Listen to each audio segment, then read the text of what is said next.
Hello traders. तो चलिए हम ट्रेड के पीछे के रीज़न को समझ लेते हैं। तो जैसे कि आपको पता है कि हमने 938 को एंटर किया था, 952 को एग्जिट किया था। जैसे कि 938 को यहाँ पे एंटर करने के बाद यहाँ पे 52 को एग्जिट किया था। तो ट्रेडर्स ऐसा क्यों हो गया, हम क्यों टारगेट से पहले भागते हैं? तो सिंपली क्या होता है ना ट्रेडर्स, हमने पहले बात तो क्यों एंटर किया था उसके पीछे का रीज़न जान लेते हैं। तो जैसे कि इतना जब फॉल आने के बाद यहाँ पे जब इस साइकोलॉजिकल नंबर मतलब 43,000 के आसपास जब मार्केट थोड़ा सा बाउंस बैक करने का ट्राई कर रहा था, यहाँ पे बायर्स आए होंगे।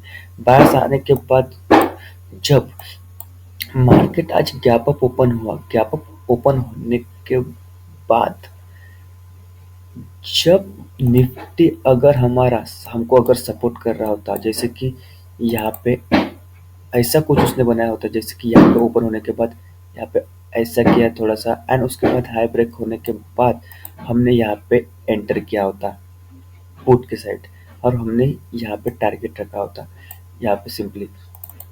लेकिन हमारे हिसाब से मार्केट नहीं चला, निफ्टी ने हमको सपोर्ट नहीं किया, तो इसलिए हमने उस ट्रेड को अवॉइड किया। उसके बाद यहाँ पे जब ऐसा मोमेंटम आया, तो यहाँ पे कोई रिटेल ट्रेडर्स ऐसे एंट्री नहीं ले सकता, क्योंकि उनको नहीं पता होता कि यहाँ पे क्या हो रहा है करके। तो ये सब बड़े ट्रेडर्स का काम है।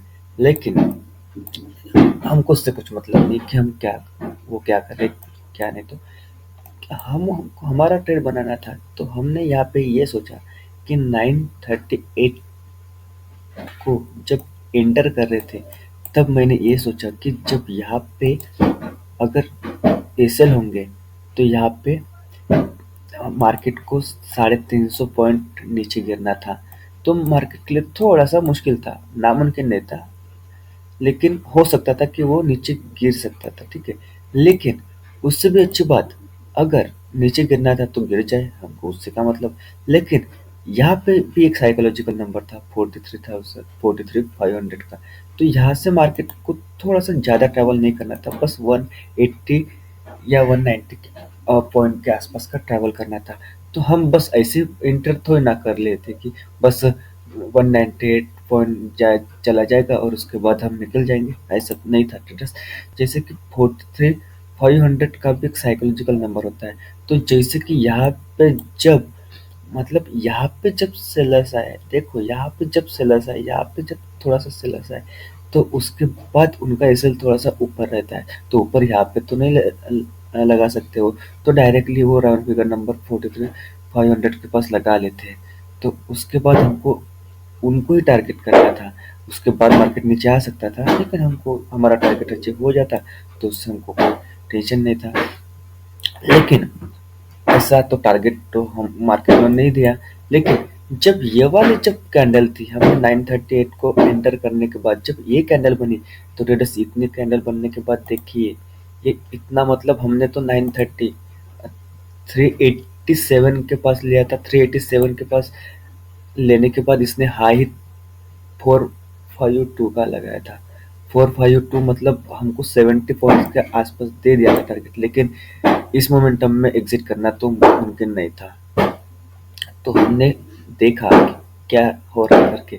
लेकिन जब मार्केट फिर से इस जोन के आसपास आ रहा है, मतलब ऑलमोस्ट हाई क्लियर कर रहा था, तब हमको ऑलमोस्ट यहाँ पे जब हमको 4,000 के आसपास प्रॉफिट दिख रहा था, तो यहाँ पे ऑलमोस्ट 2,500 के पास तो दिखाना चाहिए था ना, लेकिन नहीं दिखा रहा था मार्केट। ऑलमोस्ट 2,000 भी नहीं दिखा रहा था। तो हमने मतलब फिर जब ऐसा मार्केट करता है ना, तो हमारा कॉन्फिडेंस थोड़ा सा लो हो जाता है। इसलिए हमने थोड़ा सा देखा एंड यहाँ पर ही एग्जिट कर लिया था। उसके बाद देखो मार्केट थोड़ा सा साइडवेज हो गया एंड शायद हो सकता था कि हमको लॉस भी करा सकता था। एंड अभी न्यूज़ का भी इम्पैक्ट मार्केट पे अच्छा खासा हो रहा है, और तो मार्केट बड़े बड़े कैंडल्स निकाल कर हमारा अच्छा खासा लॉस कर सकता था। इसलिए हमको हमारा जो कैपिटल है वो ज़्यादा सेव करने का ट्राई करना चाहिए था। तो इसी वजह से हमने यहाँ पे जब हमारा जितना प्रॉफिट चाहिए उतना नहीं दिखा रहा था, इसलिए हमने एग्जिट कर लिया था और टारगेट तो नहीं दिया। लेकिन चलो अभी कोई बात नहीं, देखते हैं। अभी तो मार्केट तो साइडवेज ही दिख रहा है, तो हम 90% चांसेस है कि हम अभी ट्रेड नहीं लेंगे। तो बस यही रीज़न था। चलो, थैंक यू।